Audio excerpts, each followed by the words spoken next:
It's great when your name appears in someone's testimonial. First note for today. And it's so easy to do that. You don't have to give lectures and seminars. If you just recommend a book, that changed your financial future. Recommend a book that helped you set goals. Recommend a book that turns your life around. Recommend a book that created better health. And you just pass that along to someone at a Tuesday breakfast, right? And someone later says, that book you recommended, I'm telling you, that started me reading, and then I read another one, and here's what's happened to me.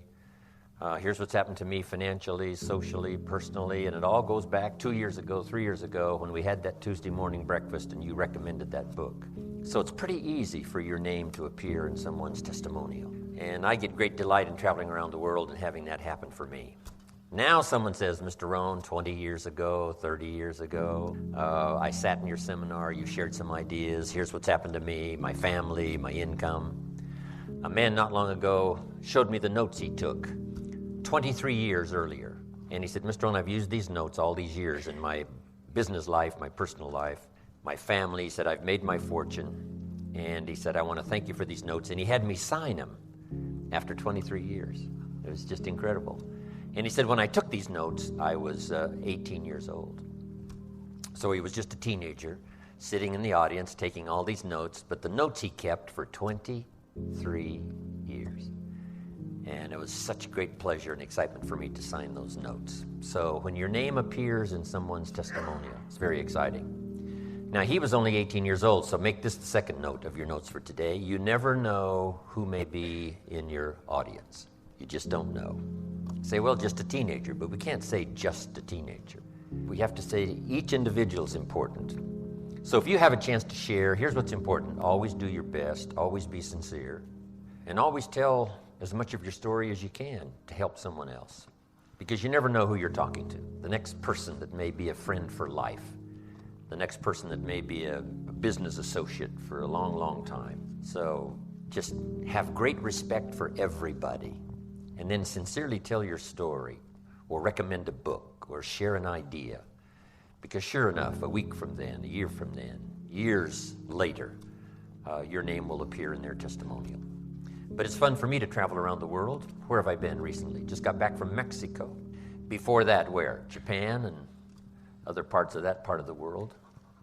I've been lecturing around the world now for about 27 years, and it's just going to be very exciting. So, time is running out, right, for the 20th century. I'd like to have you make these notes. Number one, how to be prepared for the 21st century. A lot of the things I'm going to cover these 2 days is going to have that woven into it, being ready for the next century. But here's just a couple of thoughts up front. Number one, I would suggest you have multiple skills. Learn more than one skill to be prepared for the next century. We've watched people, right, with only one skill the last 15 years. The company got downsized, their division got chopped, right? The guy lost his job and he's now vulnerable because he only had one skill. So this would be a bit of wise advice.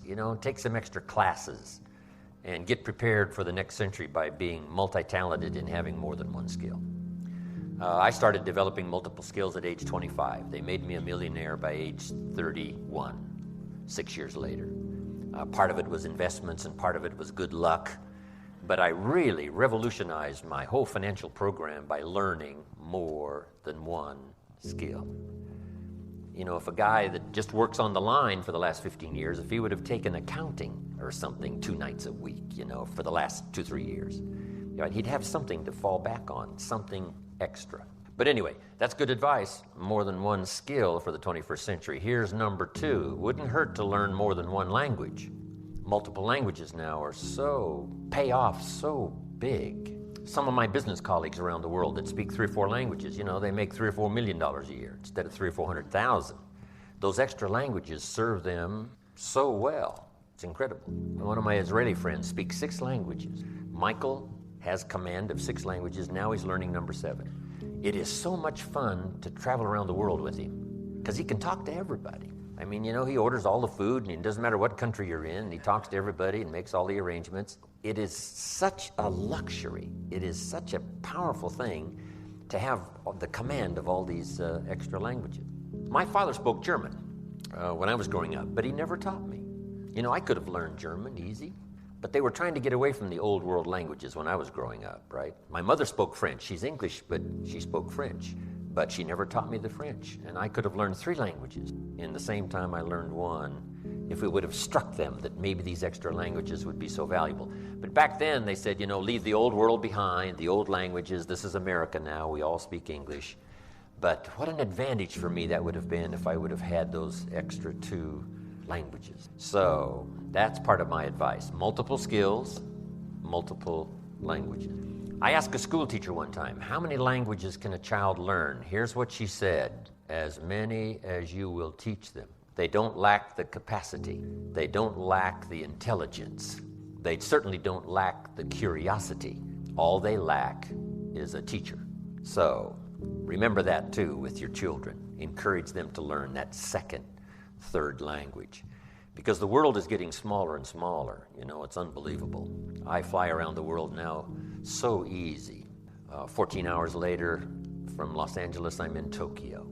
So anyway, the new century, let me give you my opinion of the next century, the next millennium. A new century, a new decade, 10 years, a new century, 100 years, and a new millennium, 1,000 years.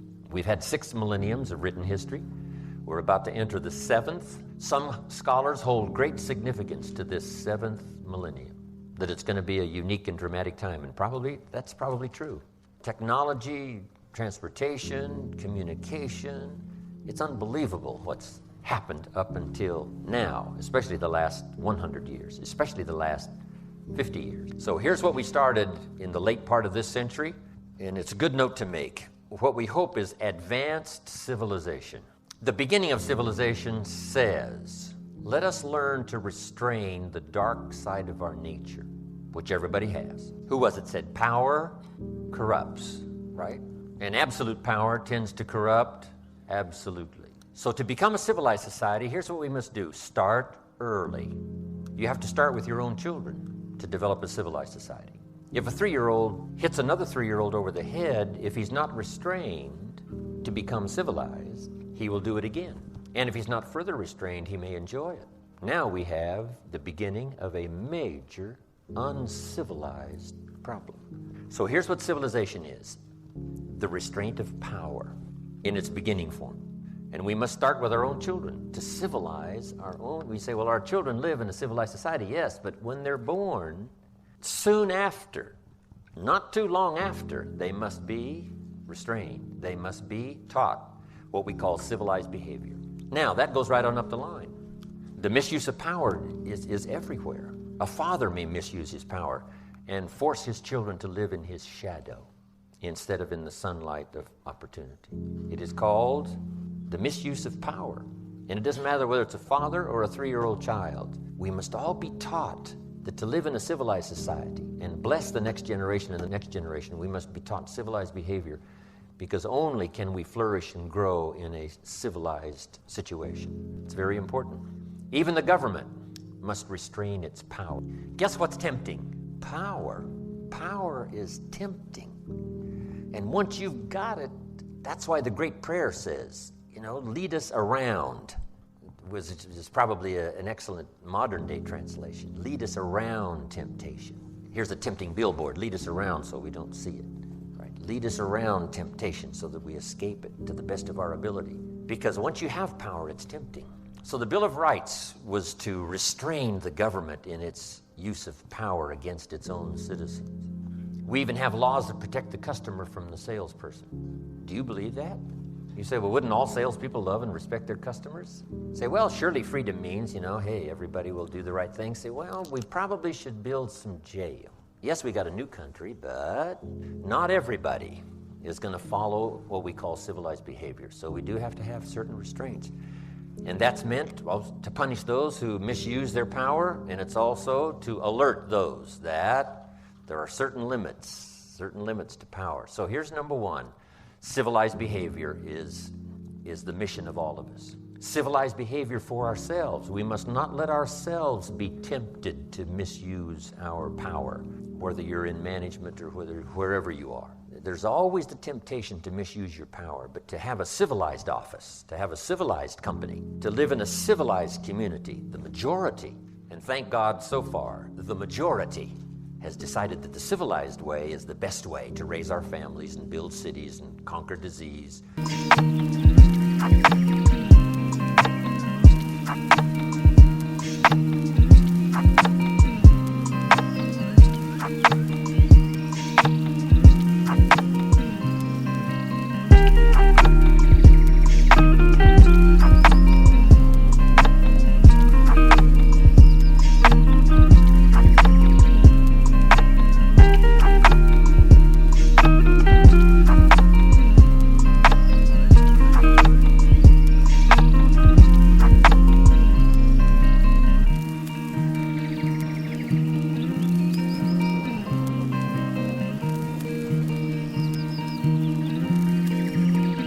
Educate, right, our future generations.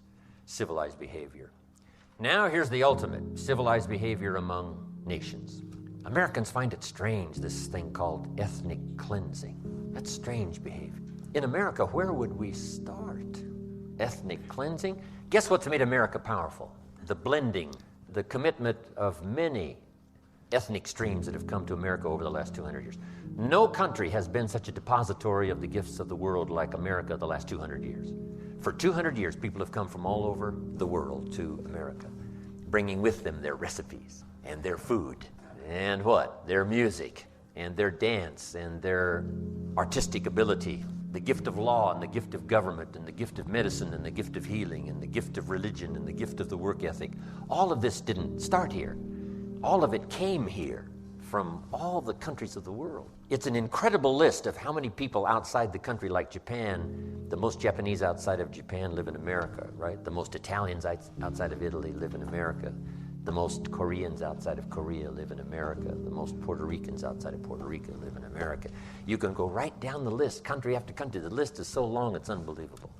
But that's what's made America so unbelievably powerful. The contribution of all the ethnic streams that have been coming here for 200 years. It's incredible. So we think it's incomprehensible to misuse your power to do what they would call ethnic cleansing, that we don't want the mixing. We've got to put up the walls and the partitions so that this nationality lives on this side and this one lives on this side. Incredible. Now here's hopefully what the nations will do. Instead of fighting each other for what they want, is to negotiate. See, if you've got the wheat and I've got the oil, I try to kill you for your wheat and you try to kill me for my oil. Maybe someday sanity will prevail and we sit down and say, wait a minute, what if I gave you some of my oil and you gave me some of your wheat? And we could spare all this fighting and all the bloodshed. Great idea. So we turn then to negotiation. Now here's the ultimate in the nations working together, hopefully for the 21st century, to provide unprecedented opportunity. And that's not just negotiating, but cooperating. When I was in Russia, overhead was the space station, which is about now to fall out of the sky and get burned up. But guess who was on the space station? Russians and Americans. I mean, it's a brand new world. In the last 20, 25 years, it is so staggering what's happened around the world. So make the note, unprecedented opportunity. If we hold it all together, if we help each other in learning that civilized behavior, whether it's nations, or whether it's individuals, or whether it's companies, or whatever it is, that the hope for the future of the world in the 21st century is civilized behavior at every...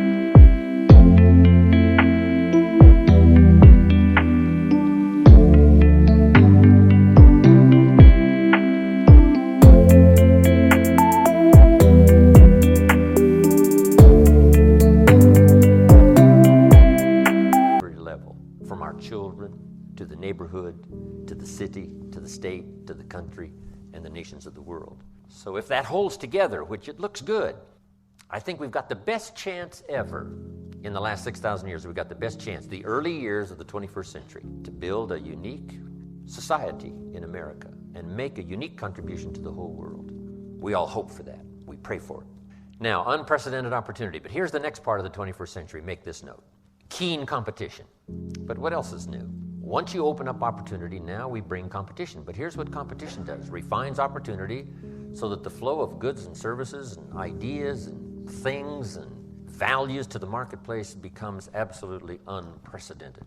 And a big share of that comes from friendly competition. But competition is what creates new goods and services. Competition creates new ways and means. Looking for a way to better serve the public, that kind of competition. So here's what you must be prepared for: opportunity and competition. That is my view of the 21st century. It's an exciting time to be alive. I think this is the best time ever in the 6,000-year history of mankind. Best time ever to be alive. You can do so many unique things now with your life.